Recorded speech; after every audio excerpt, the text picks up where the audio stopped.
اچھا یہ مجھے بتائیے کہ ایک جیسے آپ نے فرمایا کہ لسانی بنیادوں پہ تقسیم نہیں ہونی چاہیے، اور بہت جو سینسیبل لوگ ہیں وہ یہی کہتے ہیں کہ لسانی بنیادوں پہ نہیں ہونا چاہیے، انتظامی بنیادوں پر ہونا چاہیے۔ مجھے ایک تجویز ڈاکٹر طاہر القادری کی میں مینیفیسٹو پڑھ رہا تھا، ان سے بات بھی ایک مرتبہ ہوئی، تو انہوں نے کہا بھائی بہت آسان حل ہے، جتنے ڈویژن ہیں اس ملک میں اتنے صوبے ہو جائیں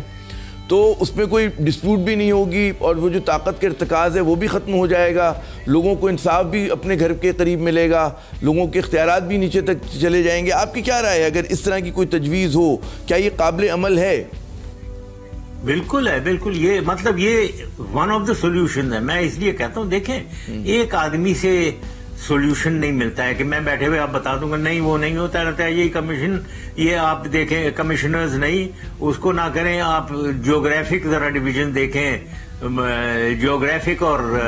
ایڈمنسٹریٹو یونٹس دیکھیں، ان کو کمبائن کر کے تو ایک تھنک ٹینک بیٹھے سوچ سمجھ کے ایک سولوشن ضرور ہے کہ سارے جتنے بھی کمشنرز ان کو آپ وہ بنا دیں آپ پروونسز، لیکن لیٹ ایک تھنک ٹینک کو ہونے دیں اور وہ سولوشن پیش کریں۔ اسی حوالے سے میرے خیال میں پیش کریں، اس پہ پھر سوچ بچار کر کے ایک نیشنل ڈیبیٹ آپ جیسے کر رہے ہیں اسی طریقے سے ٹی وی کے اوپر ہو اور پھر آگے چلیں۔ اچھا یہ مجھے بتائیے کہ ہمارے ملک میں ایک بہت بڑا مسئلہ ہے لسانیت کا، صوبائی عصبیت کا۔ اگر اس طرح سے نئے صوبے بنتے ہیں، انتظامی یونٹ بنتے ہیں نئے، تو اس سے یہ جو ہمارے یہاں ایک کہتے ہیں نا کچھ دہائیوں پہ پھیلی ہوئی نہیں صدیوں پرانی عصبیتیں ہیں، اس کو کم کرنے میں، ختم کرنے میں مدد ملے گی، جو ریاست ہوگی زیادہ کوہیسو ہو جائے گی، زیادہ متحد ہو جائے گی، یہ اس کے بھی ثمرات ہوں گے جہاں پہ گڈ گورننس ہوگا، اچھی نظامت ہوگی، اختیارات کی تقسیم ہوگی۔ جی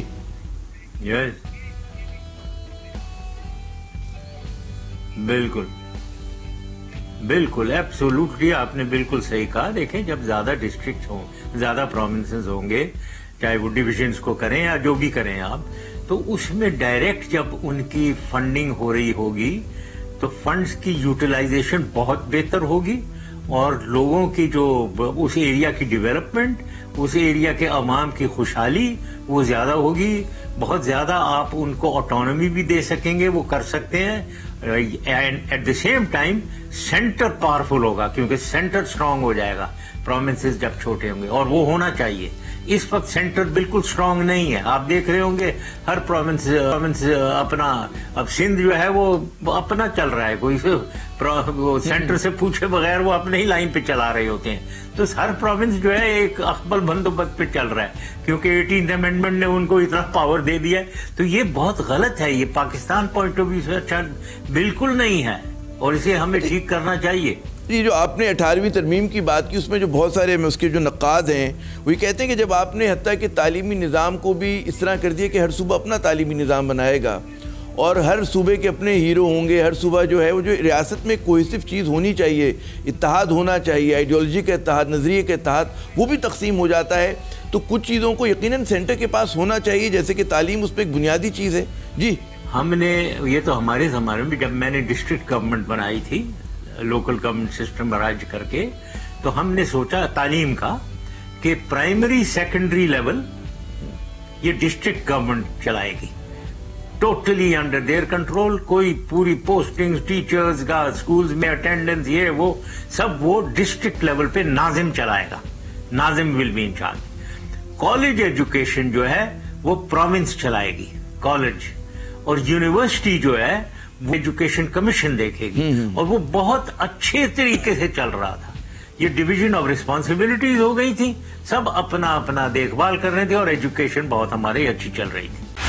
بول اڑائے گا سب کا ہوش، بھول جائیں گے سب اپنا جوش۔ دیکھیے پاکستان کی سب سے بڑی پی ایس ایل ٹرانسمیشن ثقلین مشتاق، رمیز راجہ، سہیب الوی، جمیل فاروقی اور فہیم خان کے ساتھ کھیل کا جنون، روزانہ رات 11 بجے صرف بول نیوز پر۔ سبسکرائب کریں اور بیل دبائیں تاکہ کوئی خبر رہ نہ جائے۔